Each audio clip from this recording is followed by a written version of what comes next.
Salut tout le monde, aujourd'hui je vous retrouve pour une nouvelle vidéo. Donc aujourd'hui je vais vous parler du syndrome OPK ou PCOS ou syndrome des ovaires polykystiques.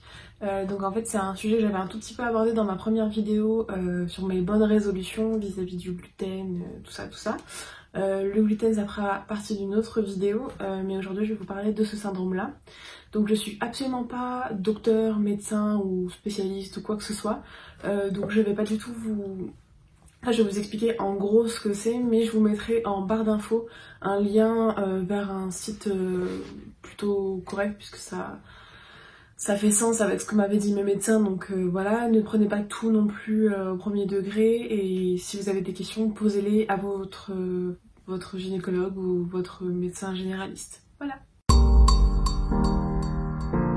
Donc qu'est-ce que c'est que le syndrome des ovaires polykystiques? Donc le syndrome des ovaires polykystiques, c'est un syndrome qui atteint donc vos ovaires, évidemment. Et donc c'est un dérèglement hormonal qui fait que vous avez un peu trop de testostérone, ce qui va provoquer pas mal de soucis hormonaux. Donc les premiers symptômes, ce qui va être assez facile de repérer, ça va être une pilosité assez abondante au niveau des parties génitales et du visage, des cycles irréguliers et beaucoup d'autres choses que moi, en tant que personne qui n'y connaît rien en médical, ne pourrait pas vous dire. Mais bon, voilà, n'hésitez pas, si vous avez des suspicions, à demander à votre gynécologue ou à votre docteur, comme je vous disais précédemment. Donc je vais vous parler un peu de mon parcours à moi, qui est assez récent, puisque ça fait que 2 mois à peu près que je suis, à l'heure où vous verrez cette vidéo ça fera un peu plus, mais ça fait quelques mois voilà, que j'ai été diagnostiquée. Ça a été un grand soulagement pour moi, puisqu'en fait j'ai été dans une espèce d'errance médicale entre guillemets pendant plusieurs années, pendant presque 5 ans. Donc voilà, en fait j'avais des gynécologues qui ne prenaient pas le temps de correctement m'examiner, de me poser les bonnes questions, ce qui a fait qu'ils n'ont pas pu poser de diagnostic.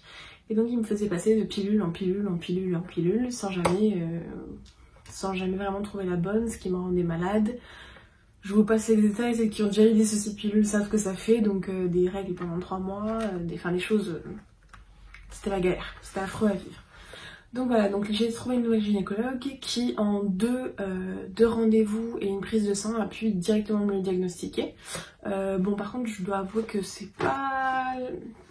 J'ai pas trop aimé la façon dont elle me l'a annoncé, puis qu'en fait elle me l'ait pas annoncé, puisque c'est pas quelque chose de très grave, on peut très bien vivre avec.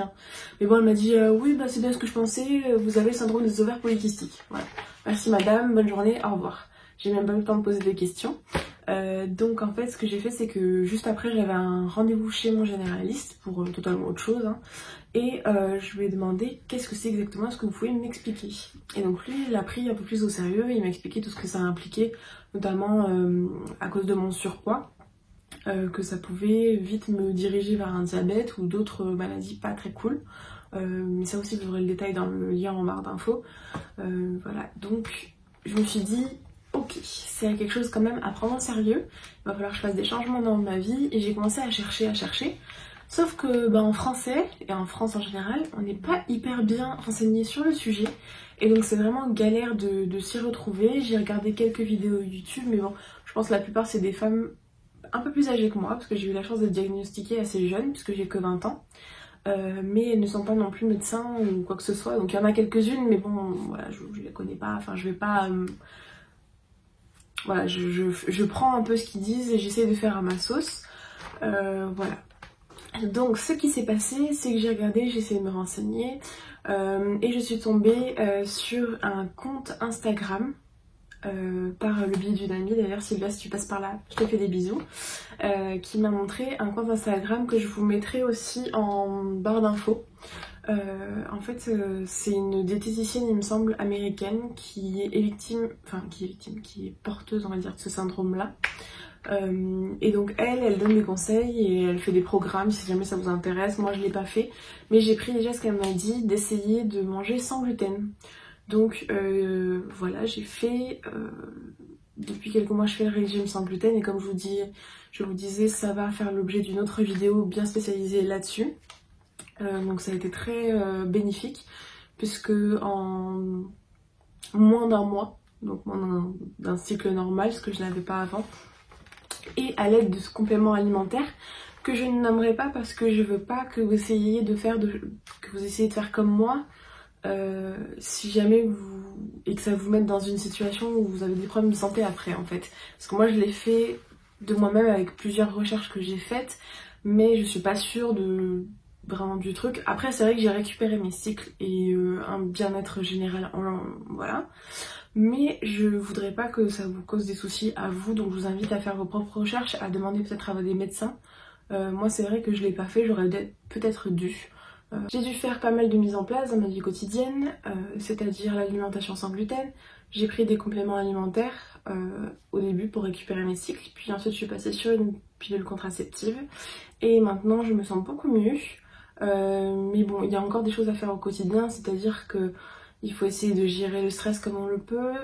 J'avoue, je prends encore des compléments alimentaires pour le stress, parce que le stress ça fait beaucoup dans ce syndrome-là, parce qu'en fait c'est tout le stress que votre corps gère mal, et ça peut vous faire beaucoup de surpoids, si vous êtes comme moi, que vous avez tendance à manger quand vous êtes stressé, le stress aussi oxydatif, qui joue, et qui peut prendre du poids, qui peut vous faire prendre du poids, pardon.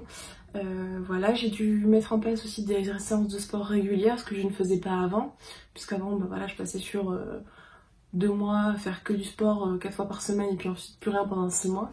Là, bon là c'est récent donc je peux pas faire un bilan vraiment, mais j'essaye de faire 3-4 fois par semaine des petites séances, et vraiment je suis dans l'état d'esprit maintenant que ça va être un peu quotidien tout au long de ma vie, qu'il va falloir que je fasse en sorte d'être beaucoup plus active. Puisque comme je le disais dans ma première vidéo, je suis quelqu'un de très sédentaire puisque je suis étudiante et en même temps réceptionniste. Et réceptionniste, je suis assise toute la journée. Donc voilà, cette vidéo était un peu pour lancer le sujet sur la chaîne, puisqu'ensuite je vais faire pas mal d'autres vidéos je pense sur le sujet, enfin quelques-unes en tout cas. Donc si cette vidéo t'a plu, n'hésite pas à t'abonner, ça me fait toujours plaisir et ça m'encourage vraiment. Surtout au début de cette chaîne, voilà, et à mettre un petit pouce bleu, et surtout à commenter la vidéo si jamais vous êtes porteuse de ce syndrome, ou est-ce que si vous avez des questions à mon sujet, des choses, voilà. Donc voilà, je vous remercie, je vous fais des gros bisous et à la prochaine vidéo.